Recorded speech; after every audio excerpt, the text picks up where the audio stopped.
You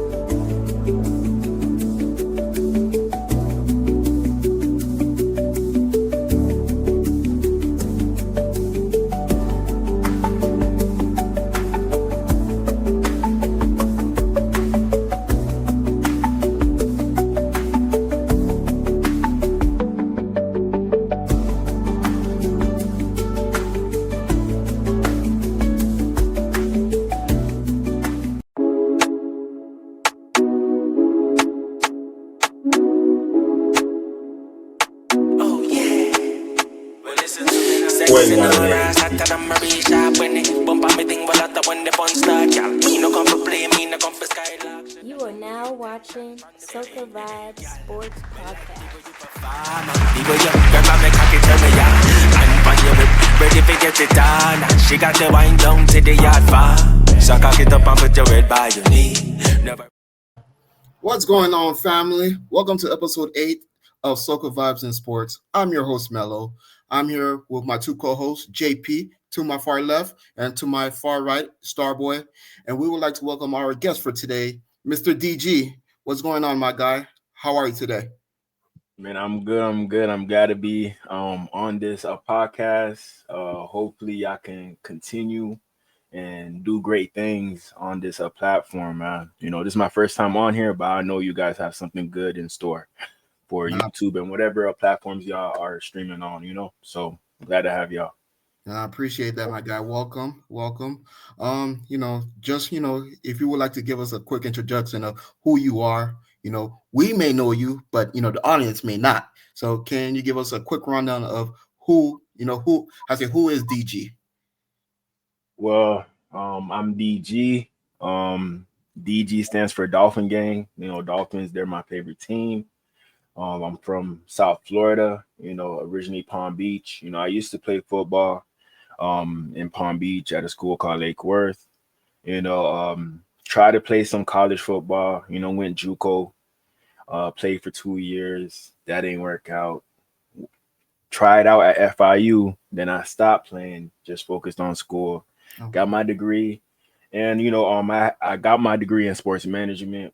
I really wanted to scout college football players, for the NFL, but that's kind of a hard field to get into based off of networking. It matters about who you know out there, and to start off doing like that type of job, they don't really pay you that well. Right. So you can't really afford to stay wherever you at. You really got to just make ends meet starting off. So I wasn't blessed with that opportunity. So I was like, I might as well just hop on YouTube and talk about my favorite team and what choices I think I would make if I was the GM. So that's how I all started with Dolphin Gang. It's kind of like me branching off into my own instead of, working under somebody else to do what I could have done on my own on YouTube. So that's how DG came about. And now I'm here with y'all. If I wasn't doing YouTube content creation, I would never met JP, would have never met y'all. So I'm really blessed to be in my situation right now. And that's about it, man. Right. Well, we glad to have you. And I think y'all should just definitely go Soca fam, show him some love if you can. To start off, topic of the day, does beatings solve things?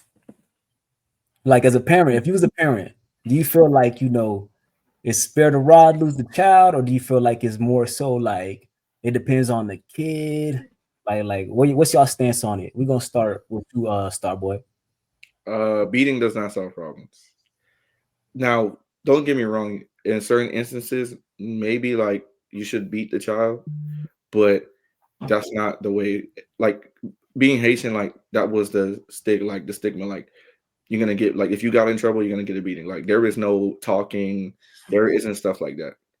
But as you get older, like if you're getting beat a lot, it's like if you're getting something it's like a repetition. It becomes repetition. You get immune to it. Like, okay, I already know I'm gonna get a beating. I already know it's not gonna hurt anymore. So it doesn't matter if you get beat or not, but I don't think it should be always the first thing like that the parent should think of. Like beating is not the way to go all the time. Okay. What about you, Mello? Well, for me, I feel like beating only solves things to a certain degree. I do believe in discipline in terms of beating, but I feel like there has to be a level to it. You get what I mean? I don't feel like you don't have to go overboard to kind of make a point. I feel like once when you give your couple taps and you say what you gotta say and that's it. I just felt like you gotta learn how to control yourself. In, in that moment, because keep in mind, like especially if you were to beat a kid, um, numerous times, it could create a trauma for them. You get what I mean? And it could create like bad behavior patterns, with others, and they're going to learn to live more through fear than anything else. And how to say it shouldn't be that way whatsoever. So I just felt like when it comes to beating, it should be to a certain degree. Obviously, you have to beat for a reason. Don't just do it. How to say you're very emotional about what's going on. Just be very logical. Be very logical about it. That's just my two takes on it. My 2 cents on it. DG? Yeah, man. This is a sensitive topic for me because I did go through this. So yeah, and on in our country, Haiti, beatings are way worse over there than over here. So, me going through what I went through over here is not as bad as what I would hear my cousins go through over there, getting beat at school as well, not just at home. If you misbehaved at school, there's going to be like a teacher was going to beat you. Nowadays people not going for that. If they kid come back home from school and they tell their people that, oh, my teacher beat me today, they come to the school to beat the teacher. That's what's going to happen today.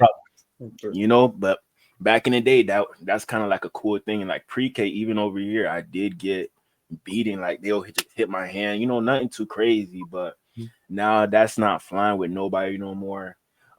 But in regards to beating, solving problems, based off me, I feel like those beatings help me become a more disciplined person out here. Not doing anything bad, not, being a vagabond. I think beatings help me not do that, but some people, beatings help them become that type of person, Wow. So I think it depends on the type of kid, if they deserve it, then do it. But, if you do it too much, then that might cause trauma. But if you do it at the right time, it's mentally going to get into the kid's brain. And, you're going to get to the certain point as to where you don't even have to do it no more. The kid know right from wrong. And that's the point you really want to get to. So, it just depends on how you do it, so parenting is really important. And I think beatings can solve problems if you do it the right way. Right. What about you, JP? What's your take on it? So I got a question first of all. Have any of y'all heard of a Matinet? Bro. Nah, not sure. What is a Matinet? It's this thing that they used to get from Haiti, right? They used to get two, because me and my cousin used to hide one of them, right? It's a stick that got a ring around it with leather strings. Bruh, that wasn't the one. That was the one. But do I think beatings can make you a better person? I think they build character for sure. But I think to a certain extent, for sure. Like, if you're having a bad day at work, just take you about an hour or two, and then compartmentalize and say, hey, this is how I'm gonna do it. Because then if you come in raging, that's damn near the CPS call. Right. Yeah. I think, just in in moderation, because I think sometimes parents will forget that they used to be kids too. So they just, had that moment. So, I want to ask you guys a question, right? So, DG, are you a parent? You have any children or no? All right, you don't. No. Okay. So I'm just saying, now that we are the new generation of parents now. When you guys have children, do you guys will allow beating, or would you guys beat your kids? Yeah. Would you do it the same way how your parents did it to you, or like differently? No, it ain't gonna be as aggressive. It ain't gonna be aggressive for sure. But like, I do think like let's say because you ever see some of these kids, they F you, mom. Mhm. You know, that kid right there, you can't handle that right then and there. You know what I'm saying? Y'all in the store or something like that. But a quick little zocalo to the head, Yeah. can hey, I'm not the one to play with. Mhm. Well, that's just me. I mean, me personally, Yeah. I don't know. You know, sometimes I be thinking about. I be like, okay, if I don't do it, would they end up being bad? Because I Right. think with me going through it, that's what ended up with me not being as bad as a kid as some kids are. You know, I never been in jail, never did this, never did that. So, Right. you know, I'm grateful for that. But I don't want my kids going through that. You know, but I think there's other ways you could discipline your kid. You know, you just gotta figure out your kid to find out what's the best way, what's gonna get them to act right. If they like cartoons, ain't no TV for a week. You're That's right. gonna hurt their soul. You gotta hit deep with it. So, you know, that's back in the day, if a belt wasn't working, they're gonna get a stick or something like that. They're gonna get something that hurt even more. They're gonna put C2 on the belt. Now, You know, remember anything that's gonna Agenu? work. Yeah, I actually knew. Oh my god, I Agenu, hated oh, that. that was the worst. Yeah. Listen, I would rather take a beating than being on my two knees for like 2 hours straight. I got Yeah, they one of couldn't those. even do nothing. Only got one of those in my life. That was by my grandma. Ooh. It's a transition, yeah. You must have did something bad then. Man, I was touching stuff I shouldn't have been touching. Should we wait on the right time or create the right time? We're gonna start with you, Mello. With me, should we wait on the right time or create the right time? I have the same. Well, and it's a pretty common saying that we hear every day. Time doesn't wait for nobody. And if you feel like you're going to wait until the right time happens, then it's you just wasting your time. In my opinion, I believe in order to get somewhere in life, you have to kind of create the moment. And what do I mean by creating the moment? You have to put yourself out there. You have to do things that that is outside your comfort zone. You have to do things that for a fact it will took you years just to get a yes. You might as well put your best foot forward and I say try your best to get the yes now as opposed to waiting till later on for it to happen. And I just felt like if you never take those opportunities, right, you will never know the outcome of it until it happens, in my opinion. So I believe for this question here, it's best to create the right time as opposed to wait for the right time to happen. Mhm. Right. What about you, Starboy? I agree. Same thing. Because when you think about it, just like DG said earlier, like, and when it comes to getting an education and stuff like that, unless you know somebody or you already got the funds, like from generational wealth to provide like what you need, then you got to get it out the mud just like everybody else, and you got to create the time for it. Like you're gonna have to do things that you really don't want to do, but it's gonna get you to where you want to be. So in the beginning, like you got to create the time for you got to create the right time for yourself, because if you don't, you're gonna spend up years wondering like, oh man, maybe I should have did this earlier, or maybe I should have did this. Like we see it all the time, like because our generation is different. We see it with the older generation where they don't create the right time. They just wait, and you see people working at stores that's 80 plus years old, can barely walk and certain stuff, but they still working.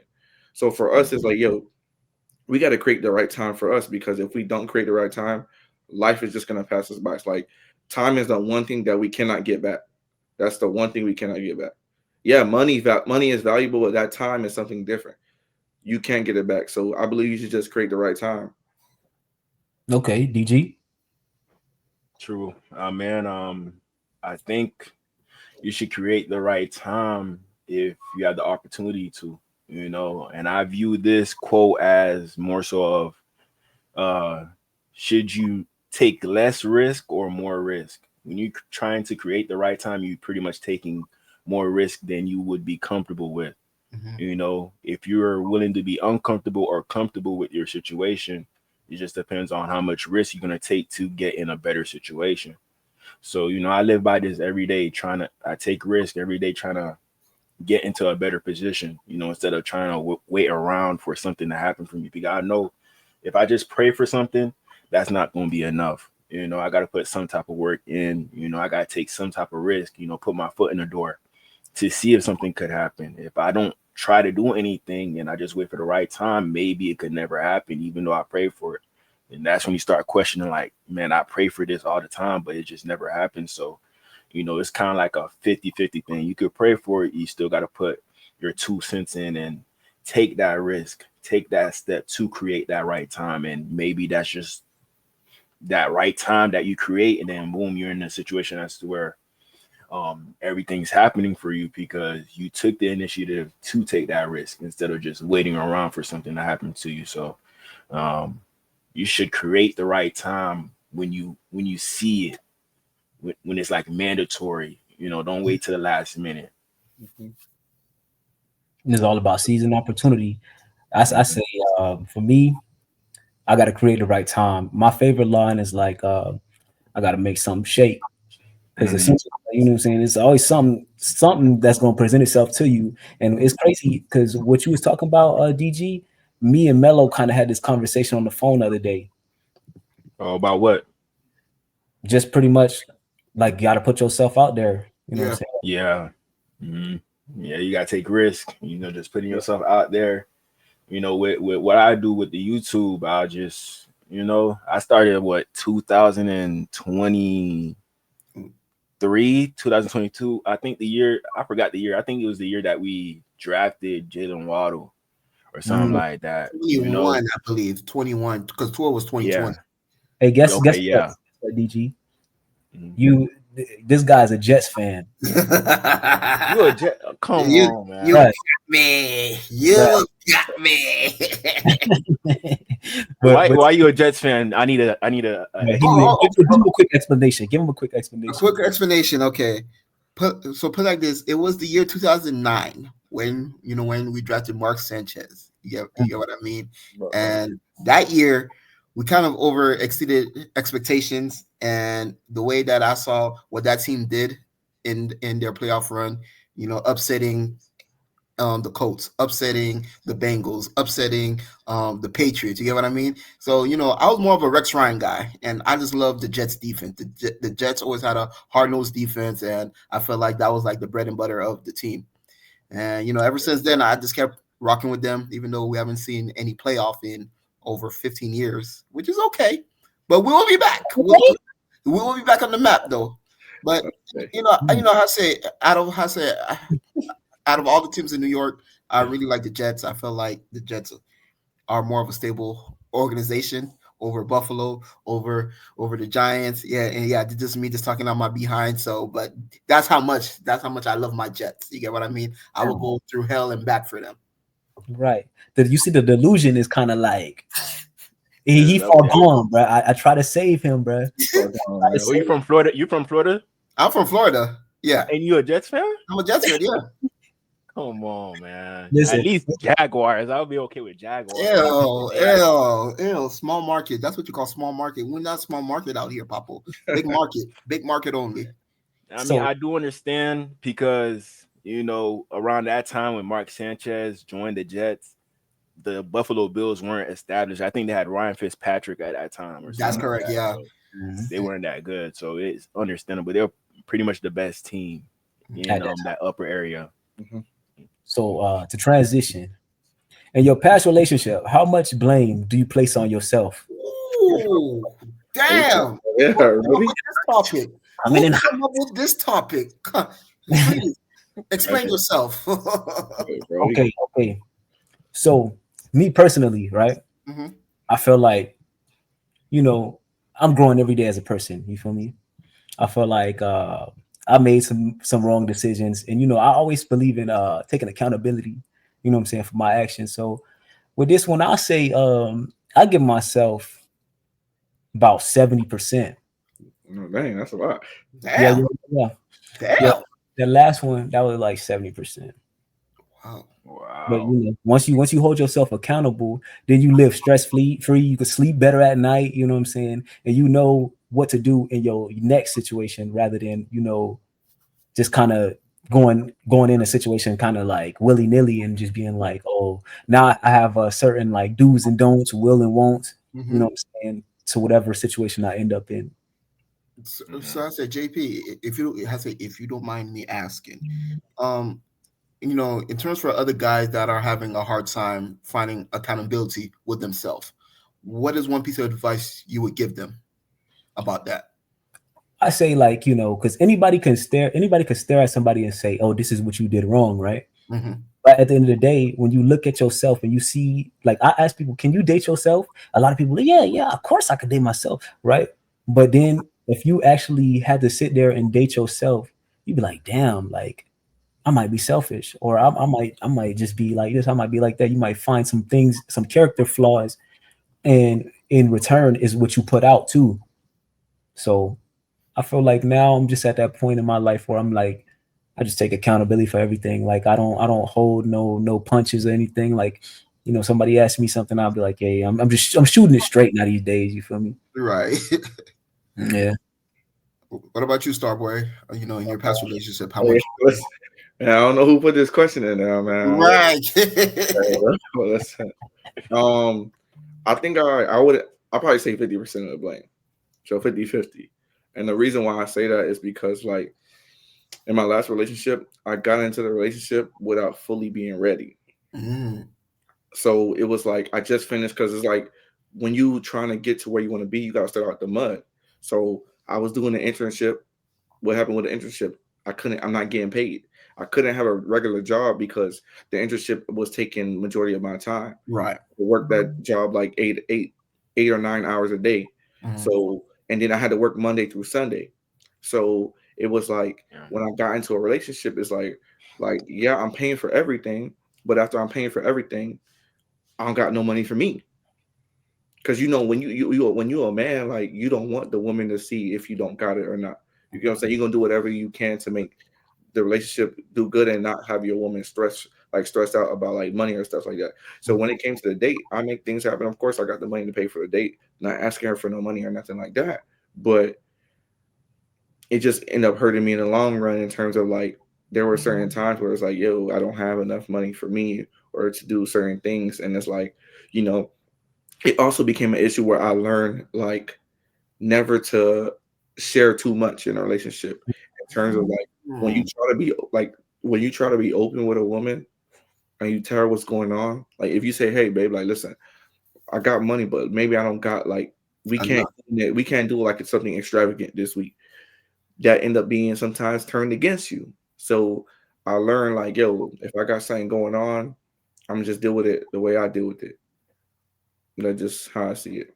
So you feel like that's why you were broke ass YN You feel like it's gonna come back. Those type of things. I never got those type of things. But when my relationship ended, like the jab that was taken was like, in the future, I don't think you could support me financially. But it was like how I took it was like, okay, yeah, cool, you said that, but I was still paying for a majority of the dates. You know what I'm saying? Like women, like you gotta think about it. Women will pay for something small. Like sometimes, like all girls are not the same. Girls will pay for something small. So if you say, hey, like, all right, let's go get something to eat real quick. If you go into like, if you go into Wendy's at the time, the 4 for $4 was prominent. You only spending about $10 between two people. Right. You go into some extravagant restaurant or women love brunch. Yes. You're not spending under 60. You're not spending, and then women love aesthetics. So if they go into a brunch, they want something on the beach or they want something to have good vibes, good music. So you're gonna pay for you're gonna pay for something. Yeah, you in Miami. Exactly. In Miami, exactly.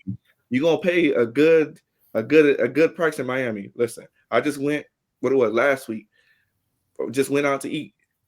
Ain't nothing under 100 between two people. So what about you, DG? Man, be honest. We listen and we don't judge. we listen and we don't judge. Right.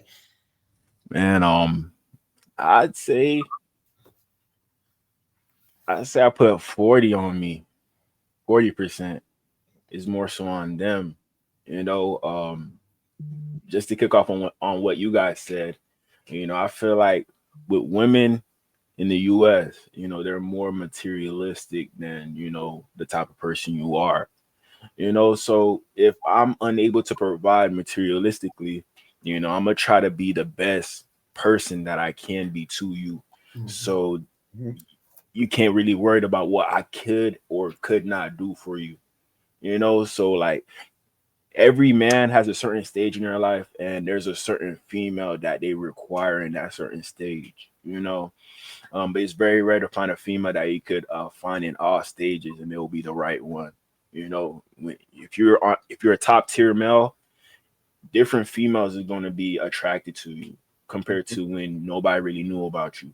Mhm. Different females, so you really gotta weed out the right or wrong ones. You know, I wouldn't say I'm a top tier male right now. You know, I could say I'm working towards it, and you know, I try to find the right or wrong ones. You know, my last relationship, like I say, 40%. It's because, like I said, if I don't have everything to give to you materialistically, I'm gonna try to be that best person for you. It's just about you following along with what I got going on, being honest with the female, letting her know straight up. You know, I feel like females nowadays have more respect if you're just honest with them rather than, you know, beating around the bush. You know, so I'm gonna just take that route. You know, you could take me for me, or you could go a different direction. You know, and that's how you weed out the right from the wrong, you know. But you probably would think that you got a female that's really down for you, but it ends up not going as planned, you Mhm. know. And that's where I say it's like 60% is on them, you know. And I'm pretty sure you guys deal with it. You probably have like a past relationship that the female's still stalking you or something like that, you know, because they know, like, okay, even though this person wasn't like completely the best person, like the man of my dreams, you know, he was better than a lot of the dudes that I met, you know, even though he couldn't provide for me materialistically all the way. There are some dudes that could provide for you in that type of way, but they're probably lacking in something else, you Absolutely, know. for sure, for You sure. know, so that's like a lot another issue. You know, some dudes let the money change them, but Yeah. you know, me being in my situation right now, I'm not letting the money change me at all. You know, I'm gonna still try to continue to be the best person that I can be, but it's just a matter of me finding the right people to be around me, finding the right girl to be around me that's not gonna take advantage of what I got and don't got. So that last relationship, I say, is 40% because I knew what situation I was in. I knew I wasn't like the best guy, you know. But you can't really judge a guy based off the materialistic things, you Right. know. But I try to be the best by being loyal, you know, not sleeping with another girl every other week or every week, you know. Maybe I don't want to expose myself on here, but you know, sometimes you'll get attention, you know. I got tattoos, all that. Females notice that, and you know, I do get other females that would want to be with me, but it's just the fact of me knowing, okay, I got this girl, I gotta respect her. You know, she could easily replace me, so I gotta be the best guy that I can be if I can't do it materialistically. So, that's pretty much what happened. You know, I tried to be the best guy that I can, and I just want her to follow the lead, but she couldn't do that, and that's that. That's why I ended. For the Understood. streets, you hear me? She is for the streets, my guy. For the street. Always You can't remember. save him. You can't save him. I ain't no You can't. superhero. We'll always have more options. Now, I'm gonna be honest with you. So, I really want to answer this question real quick before we transition, JP. I'm be honest with you. I ain't do shit. Okay, I have 0%. No, at most, I'm gonna give myself 10. The other 90%, that was on them. That was on them. You get what I mean? Like, I'm one of those. I'm like that alien that comes, that comes to planet Earth. I come in peace. Yes, dog. I come in peace. Okay. Now I say it's a, it's them that be having those issues. You get what I mean? And for me, I'm very understanding. I would say for the most part, I'm a very understanding guy. What I felt like I should have done better more. I should have vocalized a lot more things. What I will not condone. But for me, I just like, you know what? I get it. You don't know no better, so let's just brush it under the rug. But I'll be honest with you, bro. I'm a unicorn. So in other words, I'm not the problem, and I will never be the problem. And I'm gonna just leave it like that. Okay. Okay. It was on them. Shoot. How do you feel about athletes being their own agent? Oh, can I answer this first? Yeah, go ahead. All right. I'll be honest with you. I feel like I like it to a certain degree. One, you will save money on not paying that 3 to 4% on that agent fee. Mm. You get what I mean? But if if I feel like an athlete is planning to go down that route, I feel like they need to take a course, like a sports law course, and learn how to read contracts. You get what I mean? Like, learn all the fundamentals, learn all the languages, the verbiage behind it. I feel like, hey man, at the end of the day, all you really have is yourself. So it's like, bro, no matter what, no matter what, I get it. You have people that will have your back, but at the end of the day, you only will have your own back. You get what I mean? So I feel like in this situation here, as long as they educate themselves, they pretty much educate themselves properly, learn the verbiage. I always say kind of seek a second opinion, just in case, before making any decision. And that's it. I do not see anything wrong with that at all. I agree with you. I think personally, I like how Lamar's mom is handling his business. You feel me? Right. And because he's still holding all the power, he got the leverage. You know what I'm saying? And I was hoping that some way down the line that Lamar would have ended up in Miami, but because I know we pay for names even. So you know what I'm saying? I was thinking like, damn, I kind of like the athlete having the power, but then at the same time, if you negotiate a bad deal, don't cry about it on Twitter or Facebook, wherever you want to go on. Right. Because a lot of these athletes, they get the bag and then the diva mentality start coming in because they already done brought the expensive house. They rented another house from their last team.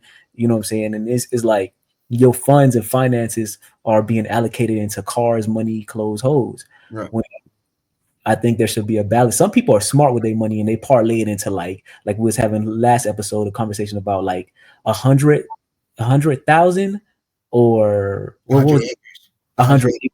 Yeah.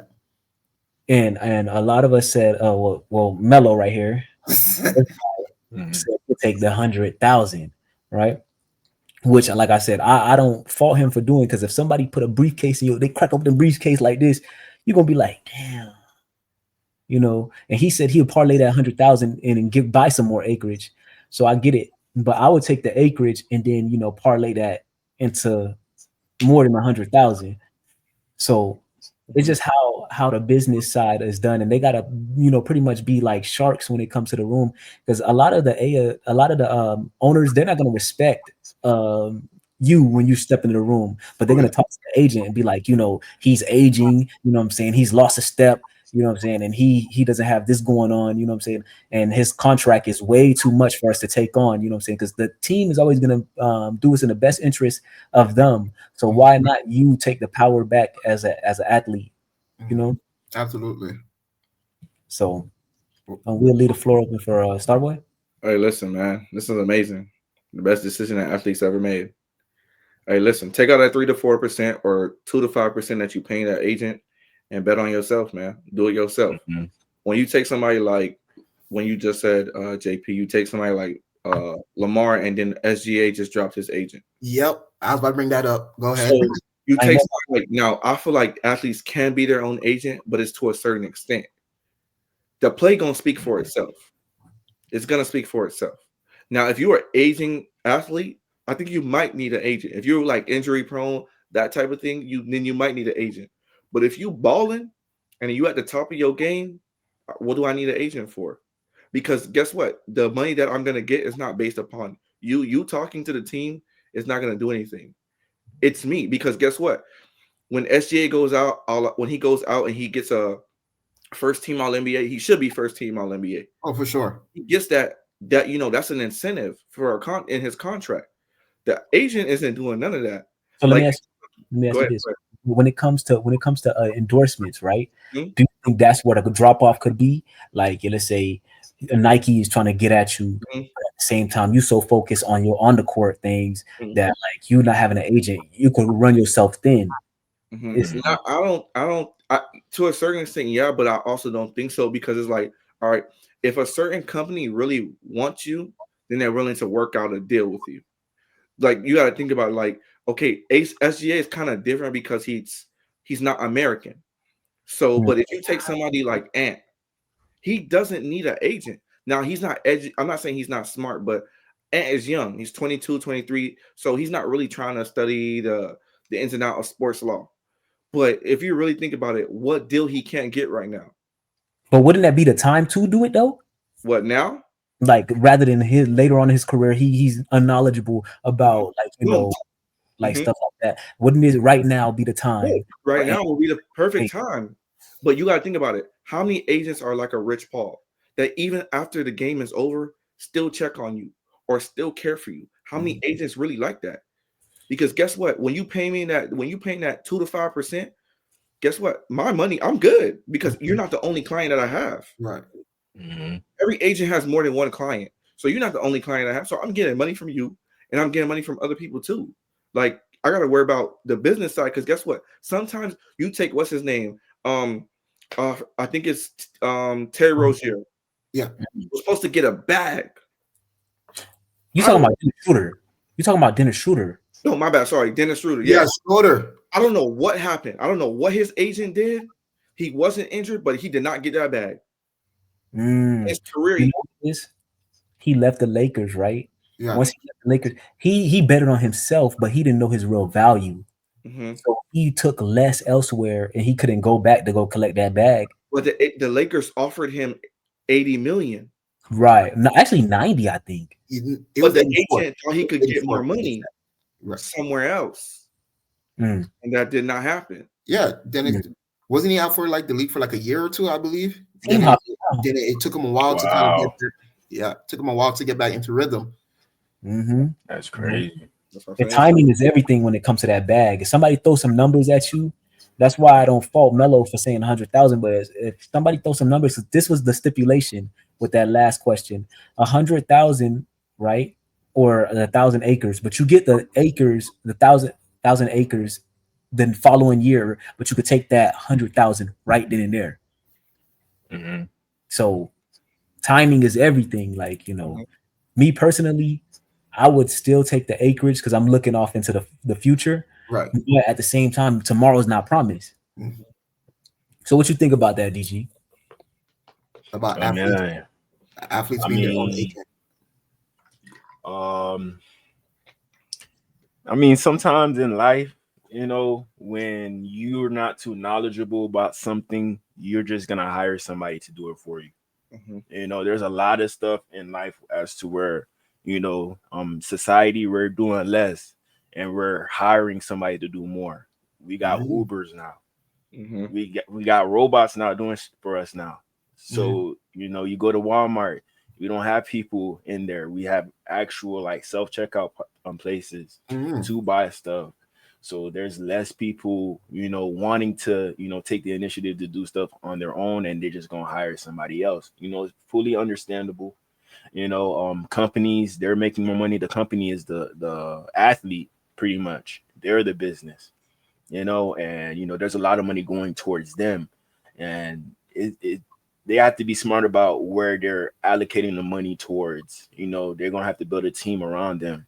An agent is one of those people that would be on the team, and it's just on you if you want to add that expense to your bill. You're gonna need the agent. You're gonna the cars, the houses that you're gonna buy. On top of that, you got an agent too, and that money gonna run out one day. So you want to be smart in regards to your money. If you really need that agent, I understand. But if you're smart enough to actually go learn what a contract is about, everything that could be included with that contract to save yourself money, then you'll be good. Just like if you go on YouTube to go learn something instead of having somebody to do it for you, right. And you gotta pay them. That's you're not saving money at that point. You're just not wasting it, but money out of your pocket just to do something that you could have learned yourself on YouTube. So it just all depends on how much money you got. And like you said, good players is understandable if you don't need an agent. You know, there's no talking. You know, I'm the best player in the league, bro. Give me that bag. And you know how much this best player is making. I need more than that. You know, but if you're like mid tier, lower tier, that could come up with things like, oh, this player got 10 sacks this year. You only got 6. Boom, your bag decreasing. Oh, he got 100 tackles. You only got 50. Your bag decreasing. So that's understandable. I never thought of it in that way, but yeah, man, I do feel like this is another thing that's to a certain degree. You know, athletes should be their own agent. It just all depends on the company. You know, like if you're not as big as Walmart, then okay, you're gonna need to hire people. You know, Walmart could probably afford to put those self-checkout places in there. Right. You know, but if you're just a company opening up, you know, you're gonna have to get people on your team to help you out, and then you could build yourself up to the point where, hey, I don't even need those people no more. You know, and over time, like if you're an older player, you probably don't even need an agent because you know the ins and outs of everything. And then boom, you're good on your own. So it just all depends on the company itself that needs the agent, which is the athlete. So it just all depends, you know. Okay, so the transition. This next one is kind of one of them lighthearted ones, but this one make me laugh because I feel like we all gonna have the same type of experience, man. Or I'm interested to see what people might say, man. So, what is something you will always find in the Islanders' house? Oh, a damn China, a fucking China, and they will tell you, hey, pa money, bagay on the side. You get what I mean? They'll tell you, hey, do not touch the cups, don't touch the plates. Those are just for decoration and for, you know, looking very demure, very mindful type of thing, if you get what I mean. Waste of money. Money. Because it's just there to look at, man. Yeah, you know, it make no sense to me, bro. No sense. But earpiece. Earpiece. Earpiece. Yeah, gotta have mandatory, bro. That's a need. That's a need. Like my grandma, she put the earpiece in the jar and you know, she send it. She international with it. You know what I'm saying? She send it up. Yeah, so, a couple of them. What you say, bro? I said a couple of them. Put them in a jar, just send them back. That's a part of the meal prep, if anything, for real. Hell yeah. No, listen, that a bunch of pots out the bro. I don't know for what. Like, I got like 1,000 pots, bro. You got the bouillon pot. Listen, you got the pot for soup jumu. Exactly, bro. Bro, the pot for soup jumu be like this big, bro. Like shit. Like who are you feeding? Haiti or like a household? I say I don't mind. Yeah, I love that's my favorite time of year. But wait. I have another one. A doom. Oh yeah. The dooms. You know, I'm not gonna say Haitians in particular, but Haitian mostly. I'm Haitian. The blue dooms. Oh my gosh, all my stuff is going to Haiti, bro. I got a story about that, bro. One time, I went to Haiti with my grandma, right? And my grandma's from a small town called Soti. And we out there, man. Mosquitoes everywhere, flies everywhere. And I'm looking for, before I left, I was like, damn, I just want to ride my bike. You know what I'm saying? I'm trying to ride my bike. I'm looking for my bike everywhere. Can't find it. I'm like, there's no way she was able to fit that bike in the doom. You know, next thing you know, I'm looking down the street. It's some kid on my bike, right? So I'm ready to go press the issue. Like, hey, bro, that's my bike. You know what I'm saying? But then I see the kid going up the mountain, bro. And you know he's using my bike for? What? To get water and bring it down. So I was like, damn, I don't need the bike. You good, fam. You got it. You got it. I'm not worried about it. I'm seeing everybody with my clothes on. I was just like, damn. They had a rough out there.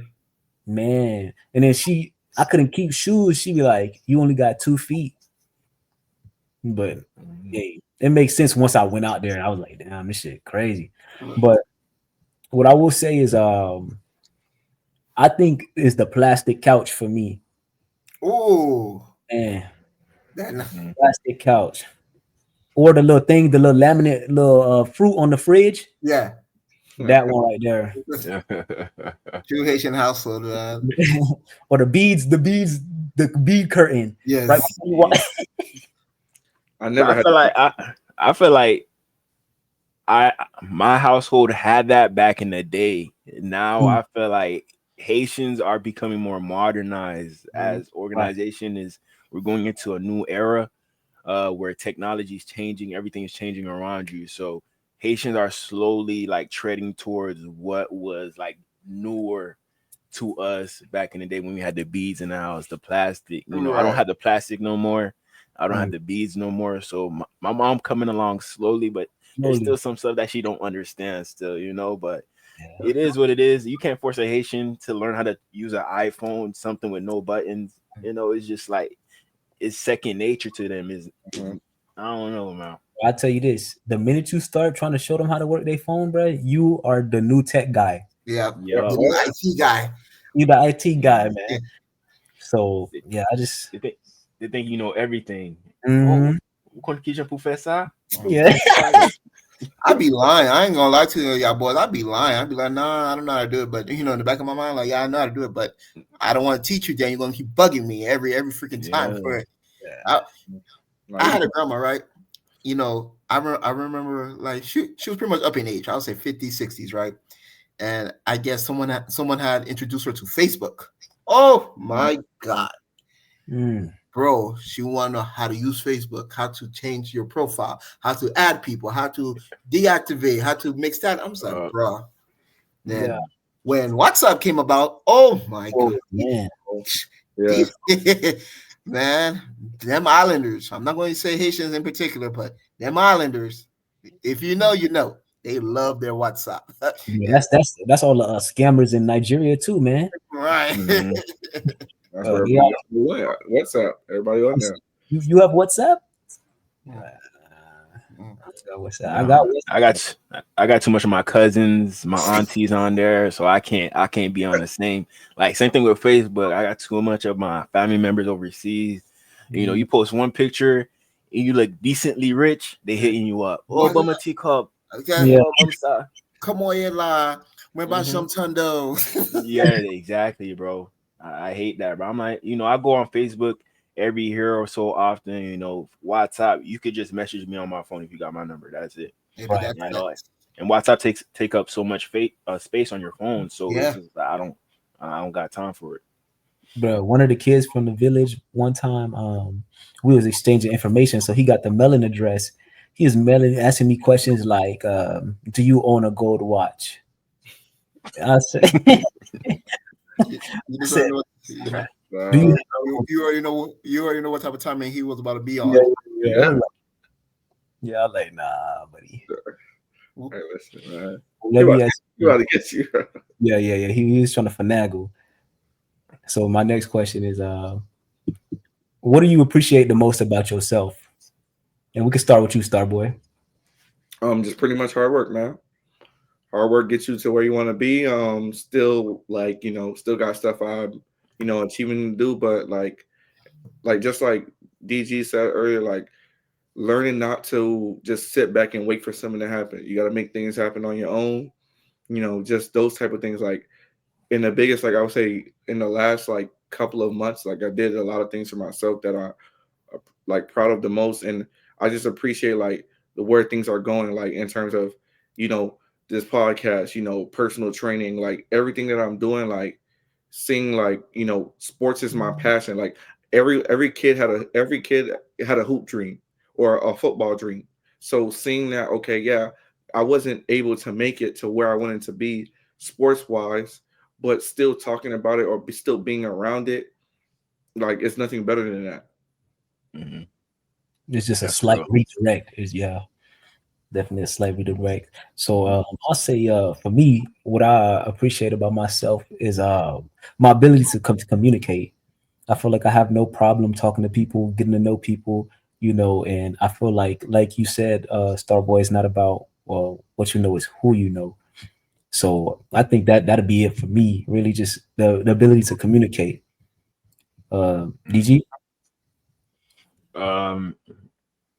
Something I appreciate by myself. I'd say just being me, man, knowing right from wrong, you know, doing the opposite of what society does. You see like whatever society is doing is not working, so you go a different direction. Not everybody is going to make it. There's a small percentage of people who do make it. So if you keep on doing what society does, then you're going to be that 90%, that 95%.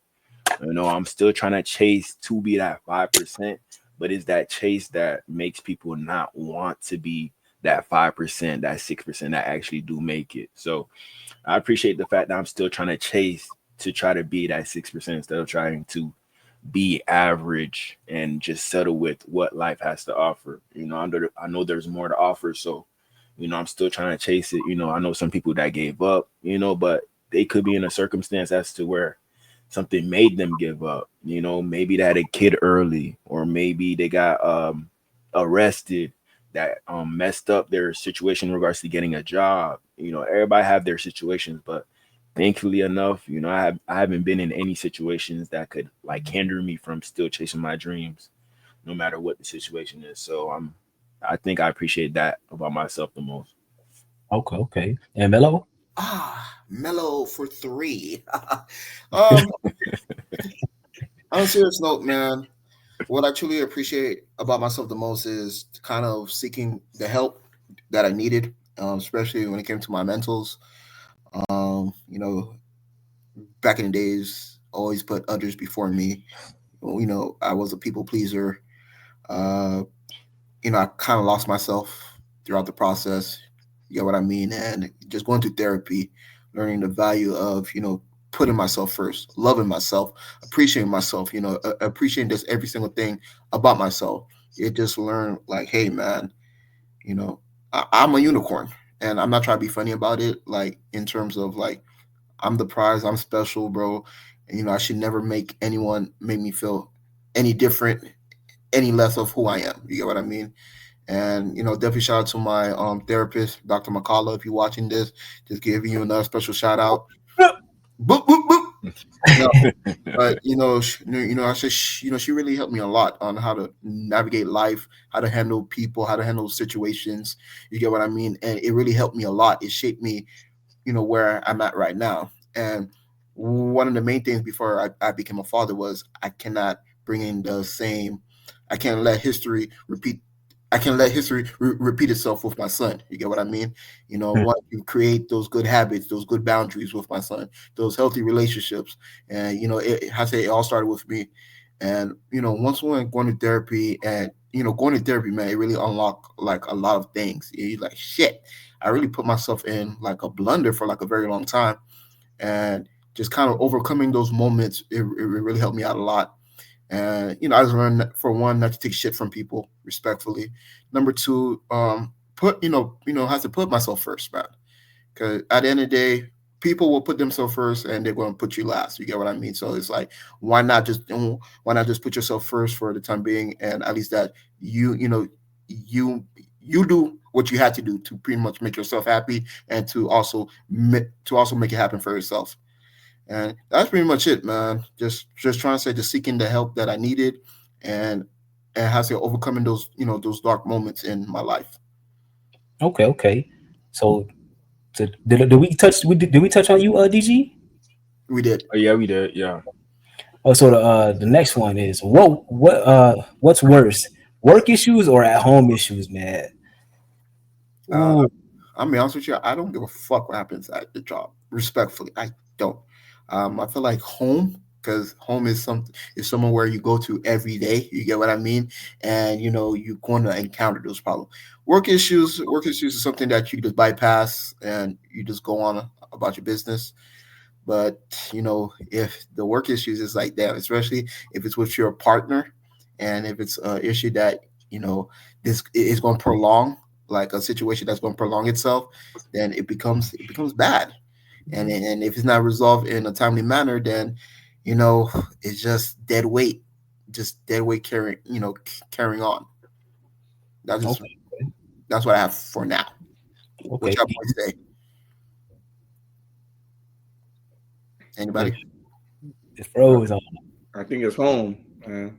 At home, issues will always be the worst than work issues. But you can have certain areas where work issues is home issues. Like if you working with somebody that you living together, then Mm, you have that, that both dynamics where you have problems at work. Because like especially with women, like we women feed off live off of emotion. So when they're upset about something, they're not just gonna. It's not gonna. They're not gonna be done with it right away. Like it's gonna take them some time to get over something. So if you working with somebody and you living with them, that's a lot. But at home issues is like just like Mello said, like you always got to go home.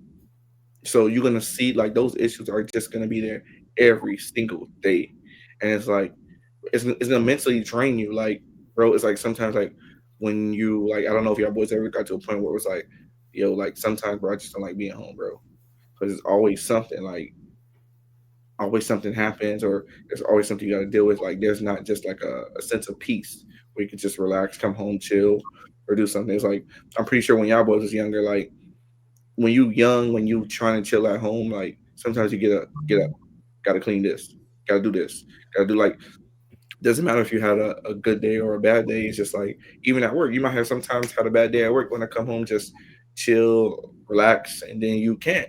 You know what I'm saying? So home will always be the worst. okay. I say for me, uh I say work, man. And the reason I say work is because I stay by myself. But even at home, like, you know what I'm saying, I can at least, step away from that, like, you know what I'm saying. But work is like, man, if you're working with somebody that you don't like or they don't like you, like you still got to put up with them to make your money. You know what I'm saying? Right. So that's just more stressful to me because like at home I can mitigate that. I can kind of maneuver around that and handle it as I please. But then like when you're in work, you got to kind of maintain that like professional math and kind of like let's say somebody say something that get you tight. You just got to kind of like okay, Time to the game. yeah, you got to charge it to the game rather than popping off. You can't handle the work situation like you would outside of work. Bro, tell me about that. Because I know it's been some times where I'm just sitting there like, I'm a nice guy, but at the same time, you can tell when Like, somebody trying you. You could tell when somebody trying Yeah. you. oh yeah. You're like, Bro, I have a crazy work story about that, bro. Listen, I get a crazy work story about that. So this was probably like 3 or 4 years ago, right? And I was working at Home Depot, right? So working at Home Depot, and mind you, like, I've been working since I was like 16, 17. So I'm pretty much well versed. Like at this point, I'm like 22, 23. I know how jobs work, bro. And this is where it's like, because the old me would have made something. I would have did something already. I would have got fired, right? But this me in terms of like, all right, learning how to like deal with certain situations, like not always like if somebody say something, not always go off or like ready to confront it. Because what I don't like about work is that when you have managers or you have supervisors, bro, all is it that's make you like ahead of me in this moment is your job title. At the end of the day, when I leave this place and when you leave this place, you're just a regular human being like I am. So it was a situation where, bro, I was getting written up for anything, bro. Bro, Damn. leaving work on time, I get written up, bro. On time, on my scheduled time, bro. I left work on time, got written up, bro. One of the people said that I cursed at the manager when I wasn't even near the manager. Got written up. I got written up for. I believe in. Listen, bro. I believe in respect, bro. I don't care if you're a customer. I don't care if you're the president. If you're gonna ask me for something, you're gonna do it with respect. Don't try to snatch it from me. Don't do that. Don't try to Yeah, snatch it bro. from me. Think I'm not gonna react. I don't care who you are, bro. I Mhm. really got written up because a customer tried to snatch something from me, and I grabbed it back. Like, no, we not doing that. Bro, we not doing that, bro. Like, I don't care. Like, it and Derek, like, the job excuse was he comes in here every week. What that mean? What does that mean? Like, Then he yeah, should know how to grab something for somebody every week. like, bro, like it's just like when I like it was to the point where like, bro, I hated like going to work, bro. Like working there is because like I don't know if y'all boys know like or this happened to y'all boys when you get a job, especially when you're younger. When you get a job, it's hard to find another job right away. Yeah. Like, so you gotta thug out some issues. Like, so it's just like, bro, like that job was like one of the worst experiences where I was just getting written up for anything, bro. Any little thing, I get rated at 4. Crazy thing is, I actually worked at Home Depot too, bro. That's crazy, yo. So Same y'all shit. might be y'all shoot, bro. Like, Y'all sure y'all ain't running into each other, man? 'Cause, God, listen. Hey man, I don't know, man. At this point, I'm thinking, hey, maybe you're people from Semak. I don't know. No, you don't know. You gotta ask them to see. tap in, bro. You gotta tap in with that. Mhm. Wow. What about But you, yeah, DG? What's your take on it? You know, is it worse at the job field or is it worse at the crib? You let us know, man. I mean, I feel like one affects the other and vice versa. If you have home issues, that's going to affect you at your work. If you have work issues, that's going to affect you at your home. You know, you could disregard your work issues when you're at home because you're off the clock. At the same time, if you got work issues, that could be you losing money. You might end up just losing that job one day because of the work issues. Right. And that's what's paying your bills to keep you in your home. So you kind of gotta like deal with your work issues to the point where you're not going to work every day feeling like, man, this could be my last day. Right. Man, I don't know if I want to do this anymore. You know, you got to make shit settle, you know, and sometimes people are not comfortable with their work situations. While they at work, they applying for other jobs, looking for something, but nothing. you know, I done did like not, you done did that a lot. I know all of us probably did that already in our lifetime. You know, You calling for the next one. you Yep. calling for the next. You look for the next one. One batch happened. You already on Indeed the next day. There you looking go. for Hell yeah. Okay, bro. you know, so work issues and home issues they both correlate. But if I had to choose one, it would have to be work issues because you know at work you're not the boss at work Right. unless you're in that position like a CEO. But at home you're the CEO. You're the boss of wherever you're staying at, so you could make it become a situation as to where you could be more comfortable. So the situation, the issue that I have more control of, that's the one that I would be more comfortable with. You know, so I just feel like work issues, you know, a lot of people deal with them. You know, consistency, like that's something society has a problem with. You know, you could tell by divorce rates. You know, a lot of people don't stay in their marriages. They have a problem with staying consistent with what they you know what they wrote down, what they signed off on. Right. You On the know, putting the vows. ring on that finger, yeah, on their vows, they have a problem with staying with that. What makes you think they're gonna stay with their job consistently? You know, you go to a job, you can't really find anybody that worked for over a year. Yeah. Very hardly. Good. You know, it's because you're just always trying to look for something better, even though you're at a job that, you know, at the moment you don't feel like you're comfortable with the job, but you know, sometimes you just gotta find like you gotta be grateful for at least having a job. There's some people still looking for jobs, Right. day in and day out, and they can't find nothing. So that's something that you know you should look into if you're having a hard time at work. Um, just being grateful that at least you have a job, you know. But if it's like your situation with Home Depot, then yeah, like you gotta make something shake, bro. Like we said earlier in this stream, you gotta make something shake. You gotta take risks, you gotta take chances, take opportunities that come to you, you know, so you can get out your situation. But you know, in the meantime, you know, try to make your current situation good enough so you can stay afloat. You know, not to the point as to where you don't got no job. I had this conversation today with my barber. I was like, oh man, before you look for another job, make sure you still at your current job. You know, just don't be out here not looking for no job at all, and you're broke. You don't got no money Jobless, coming right. in. Yeah, don't be jobless. Just make sure you still at your job. You maintaining everything, even though you're having issues. Just maintain it and keep on looking for something else. When something else come, take the opportunity. But just don't quit your job just because you're having issues. You know, so that's how you can maintain the work issues, you know, but that's why I would rather choose the home issues because, you know, you're more in control of that. With your work issues, there's a way of maintaining it, but it's way worse because you're not the main character at that job. You're just Right. somebody that's working for them, you know, helping them get money. So that's my opinion on that. That's a word to your mother, Soca fam. So Mhm. next one, song of the week. What we been listening to, man? Well, because this is my favorite topic of the whole segments that I put together, and the reason I like this topic is because I always got to keep something in the ear. You know what I'm saying? Because that's how I stay level-headed from popping off on people. You know what I'm saying? And just kind of like just keeping it cool. So I'm gonna start with you, Starboy. What you been on? Man, to be honest, I haven't really been listening to any songs this week, man. No music for the week. No music, bro. No Drake, the one that you Yeah, the one that you defended. Listen, man.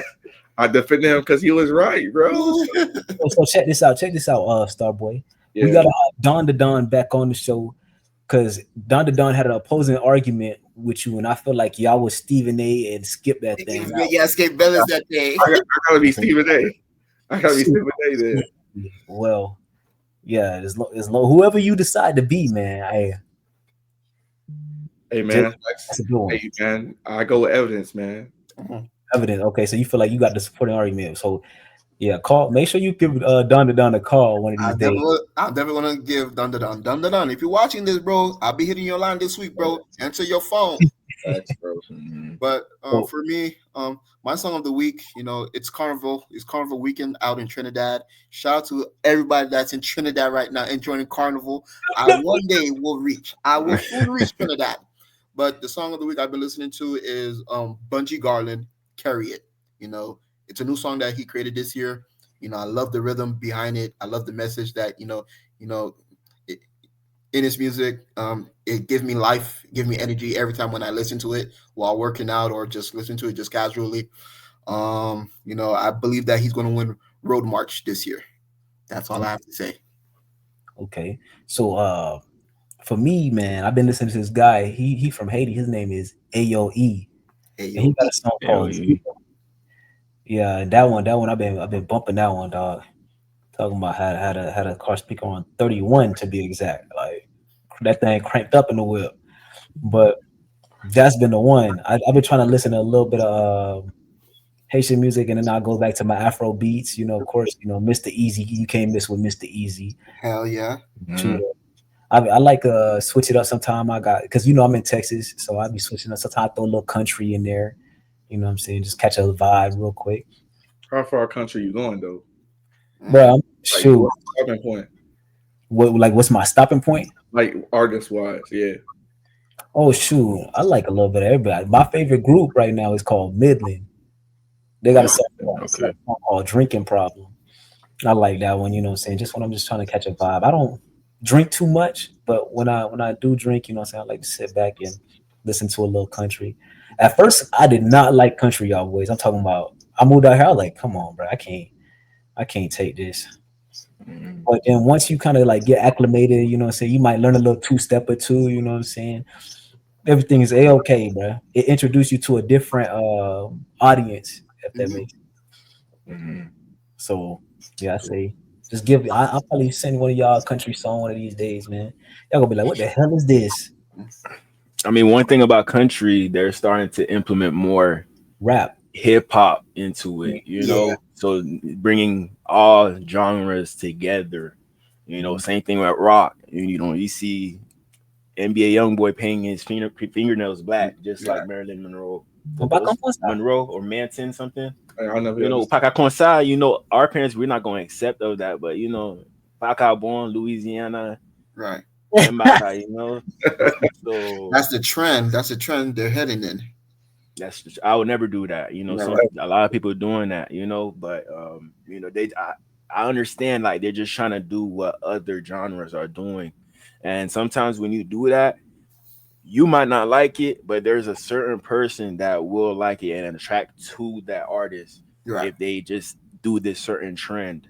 So I just see, you see Kodak Black he will hop on a song with a Spanish guy. I heard a few of those.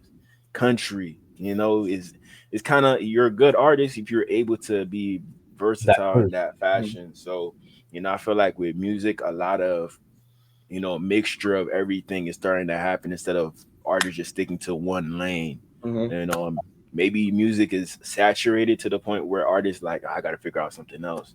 Like, I just can't keep on doing the same thing. I got to hop into this, that, maybe I got to do pop culture. You know, that's where they're making the money at. You know, if I keep on doing what I'm doing, I'm not making a lot of money. So I do notice that about the music industry. Yeah, I feel like a lot of that has to do with like the record labels. They like, hey man, you know, Christmas is coming around, man. We got to roll out that Christmas project. You feel Right. me? Yeah, You know? Mariah Carey. Yeah, yeah. Yeah. She always be thawing around October. All right, she make a lot of bread for that one song, bro. Yeah. That one yeah. song make hella bread every year. Yeah, that's crazy. Could you imagine having one bop like that where you just year round, you know that all I want for Christmas check is coming. Coming right. Yeah. Don't get me wrong, the Mariah Carey has some bangers. Don't get me wrong, but you know, just that one particular song really kind of stands out. Mm-hmm. Yeah, And that's what every artist is trying to find. You know, they're trying to find that bop that you could listen to year in, year out. It's not Yeah. going to die out. Right. You know, with the song of the week for me, I was going to say old school. You know, like I feel like with new school, everything's saturated to the point where, you know what? Y'all, this young generation don't know about this. Let me start listening to this again. right. Try to You mix it up. know, yeah, I'm trying to mix it up instead of just sticking with like the new stuff, you Right. know. Be like, all right, nephew. Yeah, you know, if you don't know nothing about this right here, let me turn this up. You So know, what like, you should be listening to then? you know, I was just listening to Keith Sweat, Nelly, Damn. Sierra, Which you know, that Nelly, old though? Bow Wow. Which Nelly? Which Nelly are we talking about? Before Ashanti or has it after Ashanti? Bruh, look what I downloaded. Look You what I see? downloaded this week. I see. You already know what's up, bro. Keith Yeah. Sweat, bro. Keith Sweat, you got the bangers. You know, Yeah. it's like going back to your roots, and you just once you listen to those songs back in the day, it brings you back to those times where Wow. you really miss them. You see what times are right now, and sometimes you think about the old days, and like, man, things were so good back in the day, and listen to those songs make you like go back into that time as to where things were so good, and you know, you just want to take that memory lane. You know, I still jump back into new music here so often, but I'm always gonna jump back to that old music. You know, who was I think Rich Homie Quan. Oh, You know, RP to him. You know, I've been listening to him and Young Thug when they were doing their thing. Rich Gang, Mhm. crazy. Rich Gang, crazy, bro. Them, you know, it's sad that they blew up after he died. You know, I had my homeboy, he ain't never heard of Rich Homie Quan before until he died, bro. He's like, oh, who is this, bro? I was like, bro, you don't know who Rich Homie Quan is? one shit. Bro. Yeah, I'm like, man, this generation, bro, is crazy. But I tell people, Gunna, you should know Rich Homie Quan if you know Gunna. All right. exactly, you know, even Gunna, he was making music back in the day, but ain't nobody really know about Gunna. Yeah. You know, we grew up listening to Hot Boy, Young Boy, no, not Young Boy, Lil Wayne, Birdman, Juvenile. Oh, You know, when we used to BT, y'all boys know BT, the top 10 songs, Mhm. whatever came on there. You know, Shorty Like Mine, Chris Brown, Bow Wow. Yeah. Rush. You know, that was a banger right there. Mario, you know, let me like let. that. Mhm. Yeah, like BT was on channel 63. I used to Well, have that BT memorized on the basic cable package. 72. 66. 72. 72. I remember 72. For y'all, 72. I know on my package, I was like 63, man. And then you watching Roxy and them, man. That was a time. Mhm. What happened actually? You know, I just want to have just a quick conversation about this. Like, what happened to BET? Like what made them end it? What made them end 106 in Park? I've always was curious about that. Streaming, maybe all the music platforms you got. Yeah. Mhm. You don't gotta listen to 106 because you had to tune in to hear the new song, bro. Right. If you want to watch the newest music video, it was MTV and it was BET. And man, Bow Wow was at that time. Issues. Oh wow. That's why it's two issues. That's why what happened to them. It's the streaming and social media. Because like 106 in Park and MTV back then, there was kind of like validation. Like if your song made it to 106 in Park, or if you was a top 10 at 106 in Park, Right. then you know you kind of like you was starting to blow up. Right. But now you don't need them to tell you what a hot song is now today. People just already know. Like whatever song people gravitate to, start dancing to, Right. you already know it's going to become popular. But back then, once 106 and Park put us on to some artists, like put them on a show, make them perform, like when August Alsina, Rich Homie Quan, like when somebody become hot, then they put them on a show to make them blow up. But now you don't need that. Then they perform live on the show too. Exactly, they perform live. You don't need that. That mindless behavior, like you don't need that anymore. Everybody just on their own now. SoundCloud ended that to me too. But the last topic of the day, and this is one I think is really important to talk about because this controls our whole country at this point. That's what I believe. How do we feel about analytics? Can you break that down for us? Like, Okay, Yeah. but what I mean is like, you know how you have analytics with this whole YouTube stuff. You have analytics with sports. Everything has to have like a breakdown of a breakdown of a breakdown. Like if you want to know about, how much points, let's say Chris Bosh scored, right?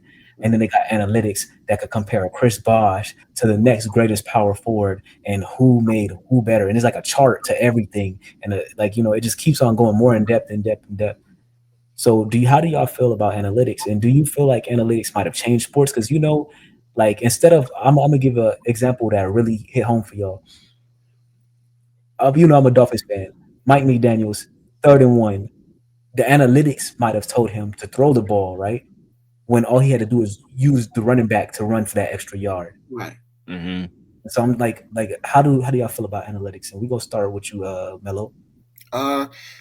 Men lie, women lie, numbers doesn't lie at all. What I feel with analytics, it brings more facts than opinions. As opposed to arguing with with different individuals about like a certain subject or like a certain matter. At least that you do have something to kind of fall back on to be like, hey, in this situation, these are the numbers. And I just feel like it could give us like a realistic perspective on what's going on. You get what I mean? As opposed to kind of seeing it, from a person's opinion, or I say from different person from a different person point of view. Could it be misleading sometimes? Yes, it can. But I feel like we do live in a day and age where facts matter over anything. You get what I mean? So, it's always good to come with the facts to kind of back up your argument, back up your statement, whatever that you got going on. But okay, let's say this. We got betting that's involved in analytics, right? Okay. You got Anthony Davis projected to score 12 points, get 10 rebounds, whatever the case might be, right? That's what the analytics say. Right. But then boom, here go a cramp or something, Anthony Davis out the game. You know what I'm saying? It's just like, I feel like, me personally, I think people should just go back to doing how they was doing things rather than letting numbers dictate how they play a sport, a game, or even live life. Like, let's say we could say, hey, I want 1 million views today, right? But to what ends is like everything has to just be more realistic. If they know you're gonna run the ball and it's 3rd-and-1, right? They know you're gonna run the ball, but the numbers say throw to the outside. Why throw to the outside when you know this is a proven commodity? This has shown that it works. You know what I'm saying? And everybody already knows. If everybody's hip to the same game plan, if I say, hey, I'm going to school with these fresh ass Jordans on, right? And then I pull up to school and everybody got the same fresh ass Jordans that I got. It's like, why do I want to wear them? Or why not go against the grain and try to throw somebody off when it comes to like sports or anything like that? Because I see a lot of times, and how they used to jinx the kicker? They're like, oh, the kicker has made 11 field goals in a row. And then on the 12th he missed. The analytics told them that from this distance right here, he was going to make that kick 99.9% of the time, whatever. Right. So, I just think like it miscues like sports and miscues like how we go about life. I think personally we should just go to the beat of our own drum, and whatever feel good for you, that's what you do in that decision. Like in the Super Bowl, right? With Seahawks and the Patriots. Why the hell y'all throw the ball? Yeah. And I told y'all to throw the ball. Right. Why? You got Marshawn Lynch back there. Why? Pete Carroll shouldn't even have another job if you ask me. But that's the story for another day. Yeah. So we're gonna go down to you, DG. What you think about analytics? Yeah, this is a tough one because with analytics, I bet myself, on a daily basis, but I don't like over bet. I just bet what I can. And I check out analytics all the time in regards to what's projected. And sometimes, you'll see a player they 12 for 12 on points. Then he got to hit this, and boom, he don't end up hitting it. But at the same time, it's tough to tell in regards to when they're gonna get hurt. If this is gonna happen, that's gonna happen. So it's like factors other than just analytics. Analytics is something that's already happened before, so that's why we go off of it so much. And what you said about the Dolphins, I just feel like um, when it's 3rd and 1, they're gonna try to throw the ball because they think everybody else is gonna run on 3rd and 1. So they're like, oh, we're gonna throw these guys off by throwing it. They're not gonna think that we're gonna throw it, but we're gonna throw it for sure. Or it's the fact of maybe you're not too confident with your team and your personnel to run the ball on 3rd and 1. With the Seahawks, they had Marshawn Lynch. The other team probably thinking, yeah, they're gonna run with Marshawn Lynch. He don't go down off one tackle. He won't go down. And then that's probably why they decided to throw it, to try to throw the team out. Like, oh, them niggas, they really passing it? That's what they doing? Right. So it's kind of like people try to go against the odds sometimes and it don't work out. So that's why they just stick towards the analytics, because you could say that's more trusted, but it always doesn't end up working out for anybody who goes off of analytics. With our head coach, Mike McDaniel, everybody's saying he's an analytics guy. He only do off of numbers. He seemed like that type of person. He went to Ivy League school, so he might be that type of person. But that might be the issue. I'm not saying we the best team right now, but if you got a coach that's all analytical, it's not gonna go out the best that you really expect it to go out. Like you gotta have a mixture of analytics and what you're thinking based off your experience, what worked and what did not work. You gotta mix that together based off your players.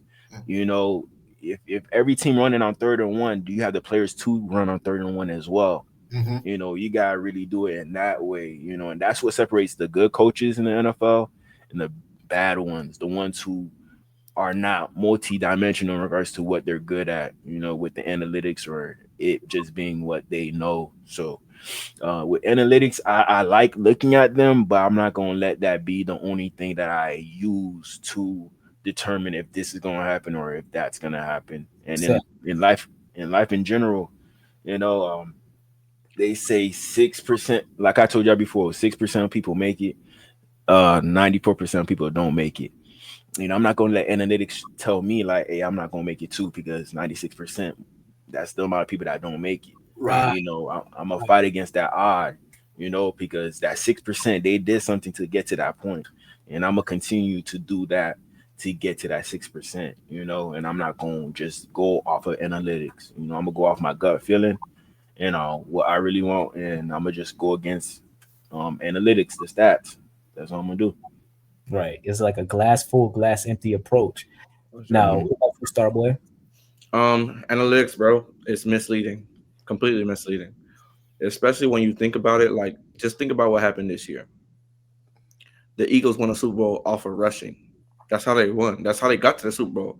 Yeah, it may not have been their identity in the Super Bowl, but what is today's era of football? It's a heavy league.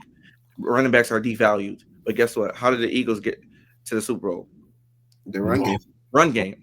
I like how it was in old school. When you think of that, think of the NBA. Everybody's analytics. Oh, shoot more threes, shoot more threes. Well, you don't have a Steph Curry on your team. All right. You didn't have a Klay Thompson. You don't have a Klay Thompson on your team, or you don't have a Kevin Durant on your team. So, yeah, you could jack up 40, 50 threes a game, but you're not going to get the same results that team got.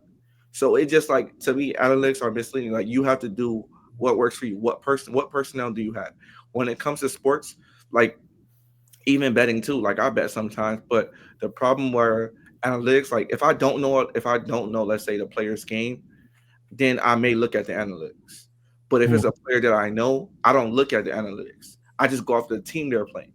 Like, all right, if, for example, I know AD's hurt, but if he plays the Lakers, what big they got to stop AD? Nobody. He should get the points and rebounds that he should get. Now, if he gets hurt, then I can't control that. But theoretically, he should get the points and the rebound. He should go over. But it's just like with analytics, I think analytics mislead us to always pick the over. Like when you most time put a parlay in, we always put in over.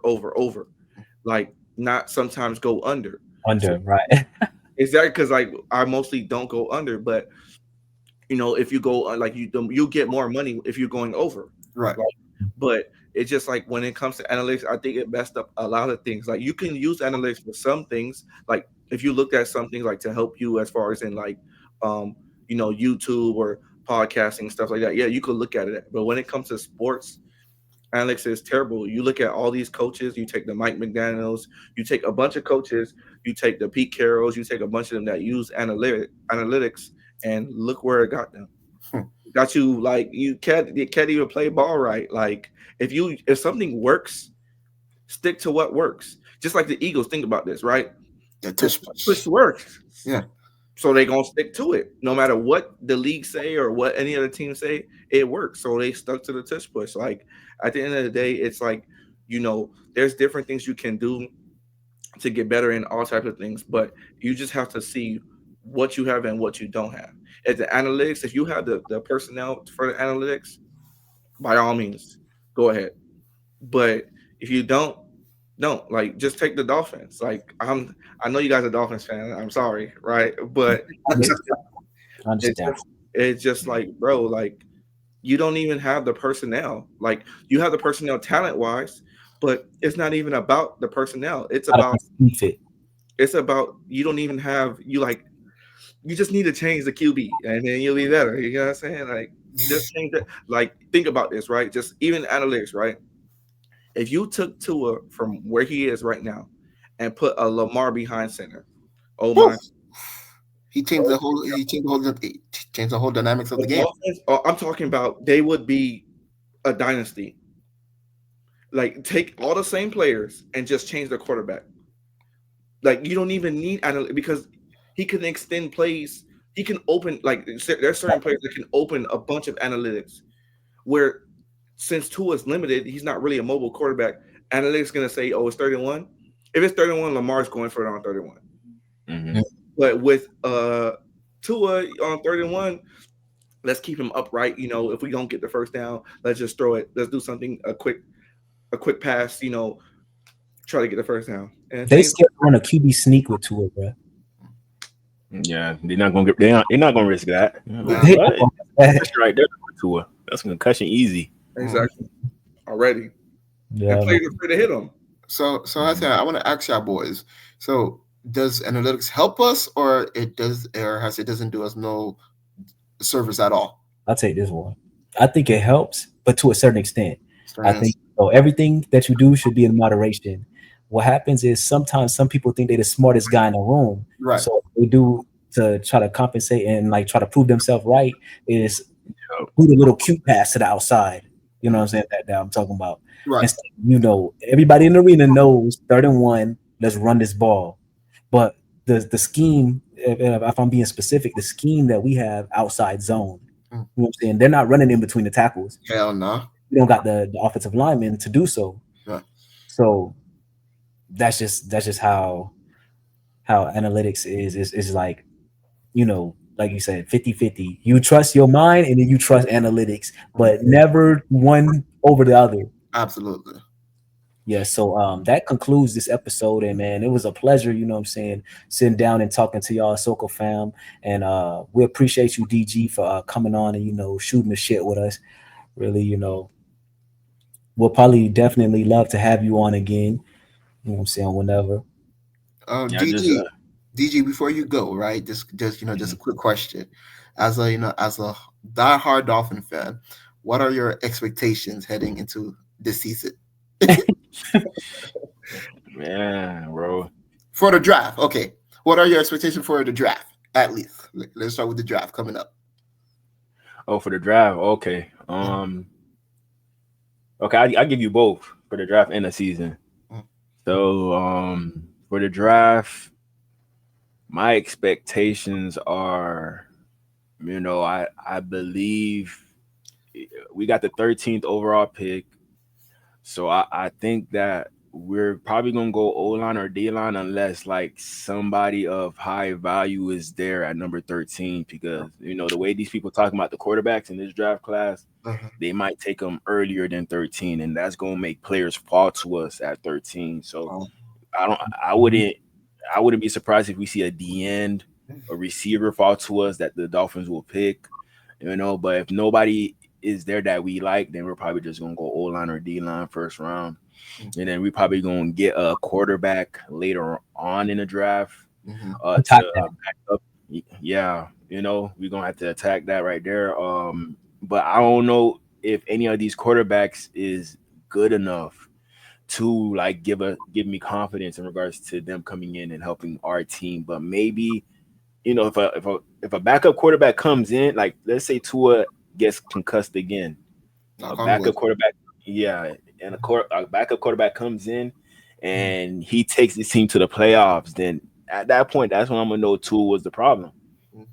Tua, and win a playoff game. If he wins a playoff, if a backup quarterback comes in and win the playoff game, then that's when I'm like, okay, yeah, Tua's the problem, and shoot, we probably gonna keep the head coach. Shout out to the little one. He might play for the Dolphins in the future. We're gonna see. But yeah, that's what I think in the draft. But in regards to the season, I think we're fighting for third or fourth in the division. It's going to be us and the Jets fighting for third and fourth. Patriots, I think they got that. If they do the right things with their draft picks, that all that cap money, if they get Travis Hunter too, I think the Patriots are going to be at 2. And then they better not. I don't know, bro. I don't want to have to see Travis Hunter. I don't want to have to see him every year and 2 times a year. I don't want that either, bro. But I'm predicting that. It's just like they already got the quarterback. They don't got to pick Shador. They don't got to pick Cam Ward. They gonna get the best player available, and that's gonna be a good build.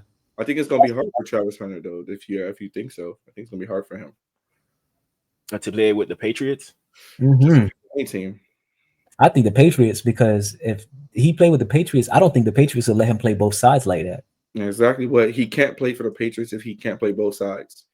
Right. That's what he wants. And to play both sides, like he can do it. It's not like the fact that he can't do it, but when you think about it, like, all right, if you're the Dolphins and you're playing the Patriots, he has to see Tyreek Hill every possession.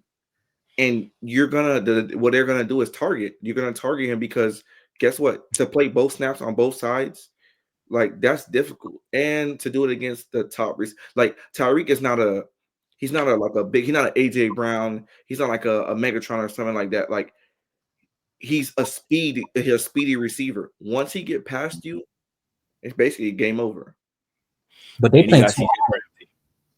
I know the Patriots play too high. No, they gonna have what's his name on Tyreek? I forgot his last name. Gonzalez. Yeah, he really liked that though. 2 good corners like that, bro. Gonzalez I just thought I forgot they had Gonzalez over there. Oh my gosh. I'd rather see Duval. Duval better do what they got to do, man. Oh yeah, I can see him in Jacksonville. Definitely, Jacksonville will be a good fit for him.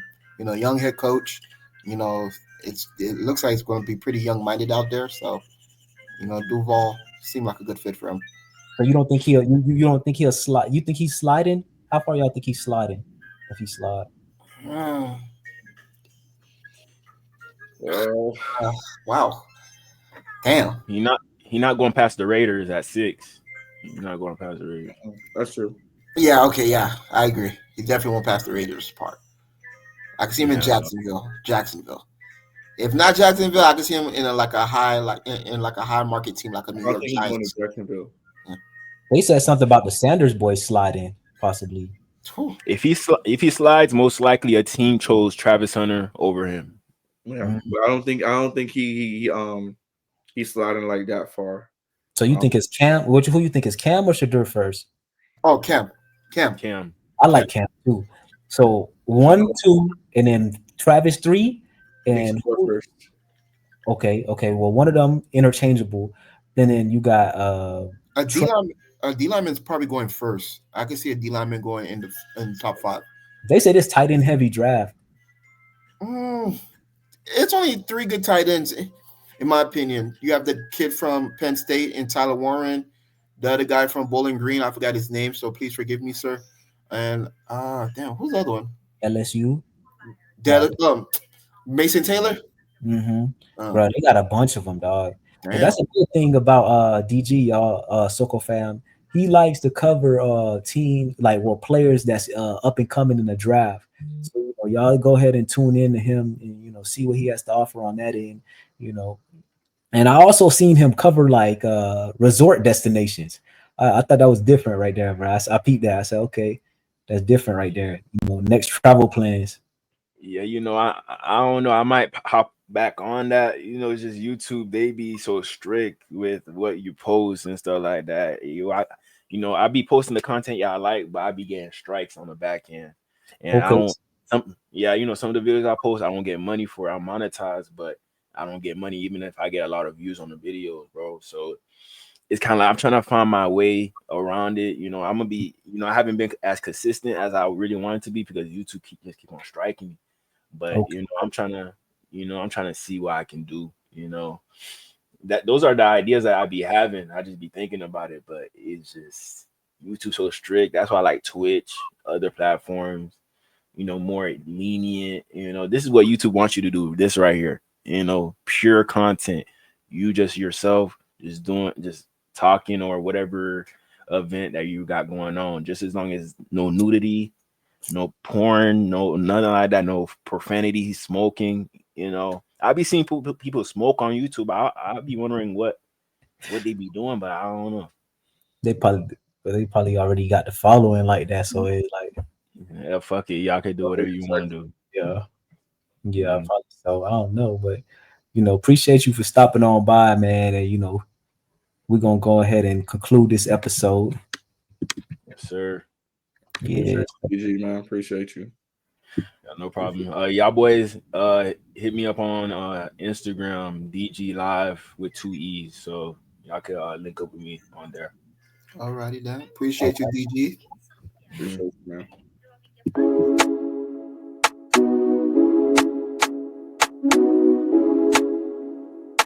Oh yeah. Well, listen.